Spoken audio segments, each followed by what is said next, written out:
L'homme ne vivra pas de pain seulement, mais de toute parole qui sort de la bouche de Dieu. Voici votre moment de méditation quotidienne.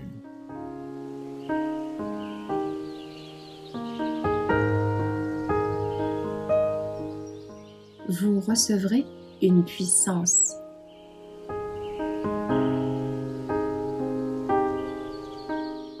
L'Esprit nous visite le 22 janvier. En lui, vous aussi, après avoir entendu la parole de la vérité, l'évangile de votre salut, en lui, vous avez cru et vous avez été scellés du Saint-Esprit, qui avait été promis. Éphésiens 1, verset 13.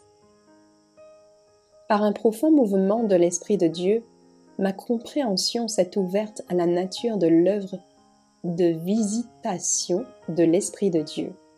J'ai compris le danger auquel se trouvaient confrontées les âmes ainsi visitées.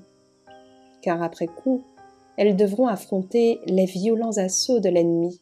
Il les pressera de ses tentations pour annuler l'effet du travail de l'Esprit de Dieu, afin que les précieuses vérités présentes et auxquelles l'Esprit a rendu témoignage ne purifient ni ne sanctifient ceux qui ont reçu la lumière du ciel, et que le Christ ne soit pas glorifié en eux.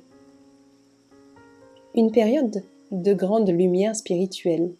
Si cette lumière n'est pas prise en compte et chérie comme un bien sacré, se changera en un temps correspondant d'obscurité spirituelle. L'impression produite par l'Esprit de Dieu, si les hommes ne la chérissent pas en demeurant sur une terre sainte, s'évanouira de la pensée.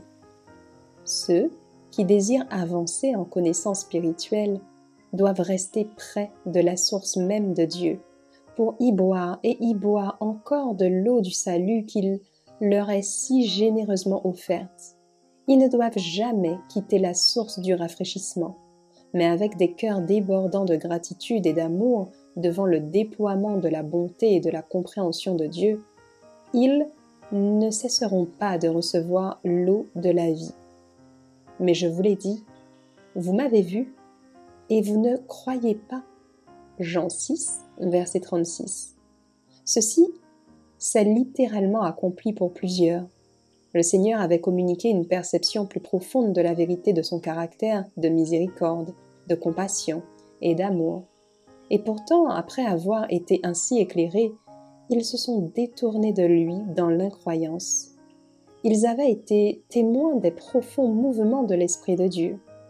Mais quand sont survenues les insidieuses tentations de Satan, comme elles arrivent toujours après un temps de réveil, ils n'ont pas résisté jusqu'au sang dans leur lutte contre le péché. Et ceux qui auraient pu se tenir sur un terrain avantageux, s'ils avaient fait de bon courage de la précieuse lumière reçue, sont vaincus par l'ennemi. Ils auraient dû faire briller sur les autres la lumière que Dieu leur avait accordée. Ils auraient dû travailler et agir en harmonie avec les révélations sacrées du Saint-Esprit. Et en s'abstenant, ils ont encouru une grande perte.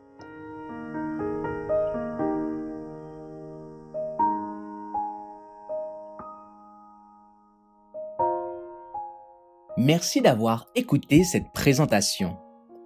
Assurez-vous de nous rejoindre demain pour votre moment de méditation quotidienne avec lereste.org.